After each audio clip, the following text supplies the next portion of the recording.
জাতীয় পার্টির মতো সবচেয়ে বড় সুবিধাবাজ ভণ্ড যে দোসররা, এদেরকে একসাথে প্রতিহত করতে হবে।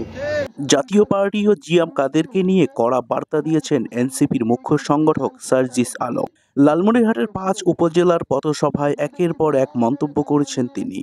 এই জাতীয় পার্টি বিরোধী দলের থেকে সকল প্রকার সুযোগ সুবিধা নিয়েছে এবং আওয়ামী লীগকে সরকারি দলের বৈধতা দিয়েছে। কিন্তু অবাক করার মতো ঘটনা হলো, যখন তিনি জাতীয় পার্টিকে নিয়ে বক্তব্য দিচ্ছিলেন ঠিক তখনই একই মঞ্চে দাঁড়িয়েছিলেন জাতীয় পার্টির নেতাকর্মীরা। এমনই ঘটনা ঘটেছে লালমনিরহাটে। লালমনিরহাটের জনপ্রিয় অনলাইন এল নিউজ অনলাইন বিডিতে একটি পোস্ট ভাইরাল হয়েছে। সেখানে দেখা যায় লালমনিরহাটের কালীগঞ্জে এনসিপির উত্তরাঞ্চলের মুখ্য সংগঠক সার্জিস আলমের পথসভায় উপস্থিত ছিলেন জাতীয় পার্টির কালীগঞ্জ উপজেলা শাখার সাবেক সভাপতি শাহ সুলতান নাসির উদ্দিন আহমেদ নাহিদ।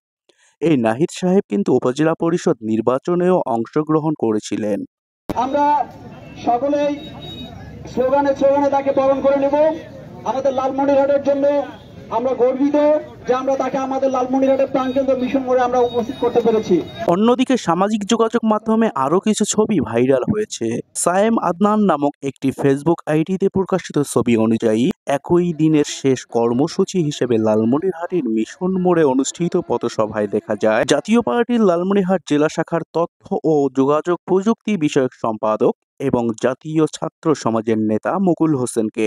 যিনি এতদিন জাতীয় পার্টিকে নেতৃত্ব দিচ্ছিলেন, সেই মুকুল এবার এনসিপির হয়ে পথসভায় কাজ করছেন। একজন মানুষ কতটি রাজনৈতিক দলের প্রয়োজন হতে পারে? প্রশ্ন রইল আপনাদের কাছে। এই ঘটনা নিয়ে আপনাদের মতামত জানতে চাই।